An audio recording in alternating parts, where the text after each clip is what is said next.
Ya, di sisi lain pemirsa, mantan Menteri Kesehatan Republik Indonesia, Siti Fadila Supari, mencium adanya kejanggalan di balik lenyapnya kasus COVID-19 di Indonesia dan sejumlah negara.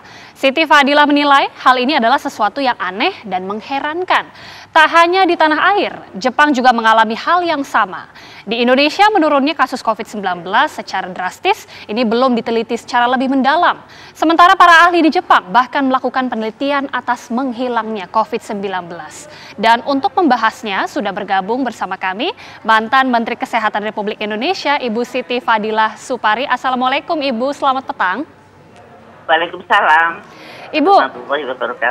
Iya Bu, kita melihat sejauh ini kan pernyataan Ibu ya bahwa ada kejanggalan dan juga ada keanehan begitu. Analisa dari Ibu apa sih sebenarnya menyebabkan hilangnya kasus COVID-19 di Indonesia dan juga di Jepang, Bu?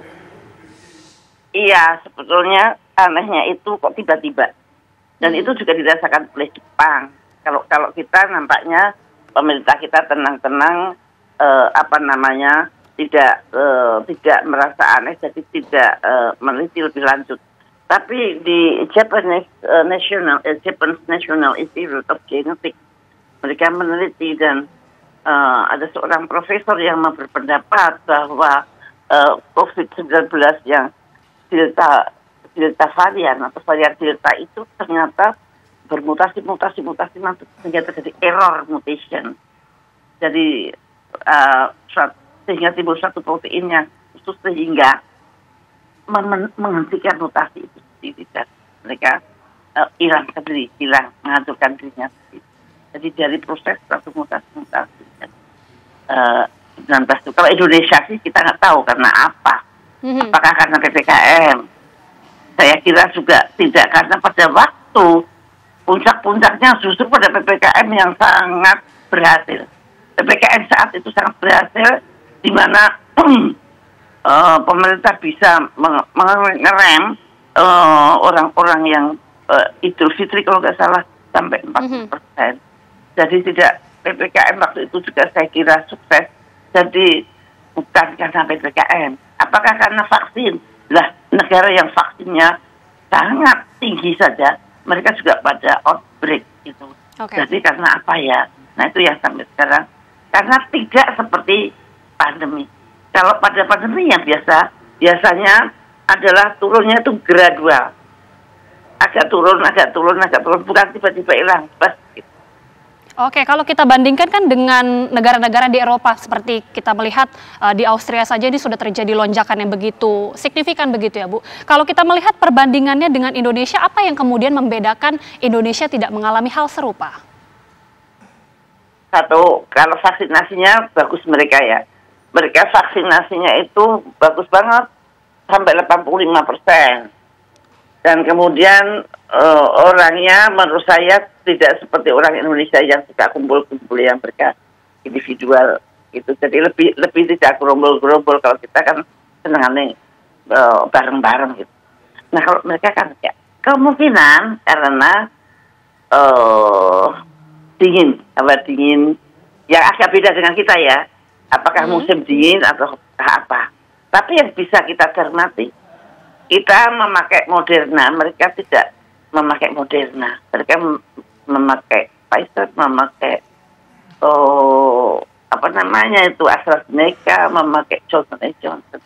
Tapi tidak menggunakan Moderna. Itu pengaruhnya besar, Bu? Saya nggak tahu. Itu kan tadi Anda tanya perbedaannya yang saya cermati itu.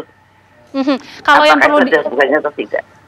Bu, tapi perlu diwaspadai tidak sih kalau kita melihat saat ini kondisi di Indonesia kasusnya sangat melandai, apakah mungkin tiba-tiba melonjak lagi? Karena memang kita sudah mendengar adanya potensi kemudian gelombang ketiga, mungkinkah itu terjadi, Bu? Kalau sekarang tidak ada dasarnya bahwa akan ada gelombang ketiga yang sama dengan kemarin, misalkan gelombang Delta. Kalau teori dari Profesor Inoue dari Jepang itu benar, kita tidak perlu takut. Dan kita juga sebetulnya tidak perlu takut-takut banget sebagai rakyat ya. Kita tunggu saja kebijakan pemerintah. Tapi yang mestinya repot adalah pemerintah. Bagaimana dia bisa menyediakan alat-alat misalkan alat deteksi kalau memang diperlukan. Caranya deteksi harus lebih tepat, jangan sembarangan orang dideteksi misalkan. Insya Allah sih kita bisa menghadapi gelombang ketiga kalau semuanya serba transparan gitu. Rakyat akan percaya pada pemerintahnya. Dan kalau rakyat kurang percaya pada pemerintahnya ya agak susah karena tidak akan disiplin gitu. Kalau kita melihat kan dalam waktu dekat ini kita akan menghadapi libur meskipun sudah ada larangan yang dilakukan pemerintah ya, sudah menerapkan nantinya ada PPKM level 3, tapi bagaimana kemudian prediksi statistik ke depannya Bu? Apakah mungkin akan melandai dulu atau bagaimana prediksi dari Ibu Siti Fadila Supari sendiri? Menurut saya tidak ada sesuatu pun yang bisa memprediksi apakah itu akan terjadi atau tidak, dan tidak ada alasan, kata Pak Pandu Riono, saya setuju dengan beliau bahwa tidak ada hal-hal yang mengatakan kalau Desember ini akan ada outbreak. Nah, kalau memang tahu bahwa Desember ini akan ada outbreak, mestinya pemerintah yang harus siap-siap. Bukannya kita meniadakan tahun baru dan Natal gitu ya. Tapi pemerintah harus lebih siap untuk menghadapi outbreak. Karena kita sudah punya pengalaman pada waktu bulan Juli. Nah sekarang jangan ada lagi oksigen yang kurang, jangan ada lagi rumah sakit yang kurang, kan itu pengalaman yang sangat berharga. Itu saja yang mesti dipersiapkan. Oke. Karena penduduk itu rakyat jumlahnya sebenarnya segitu aja. Kemudian kalau pemerintah betul-betul menutup orang tidak boleh masuk Indonesia misalkan, nah itu adalah usaha-usaha pemerintah seharusnya kalau kita menghadapi gelombang ketiga yang mudah-mudahan tidak ada. Tadinya katanya bulan Desember, kemudian mundur bulan Februari. Kita harapkan tidak ada. Bu, tapi kalau kita melihat tadi kan disebutkan di informasi sebelumnya bahwa para ahli di Jepang ini bahkan sudah melakukan penelitian atas menghilangnya COVID-19. Ini apa kemudian temuan dari penelitian ini, Bu? Ya, menghilangnya itu karena mereka menghilang karena mutasi dia bisa mengeluarkan satu protein yang mampu memberikan sendiri.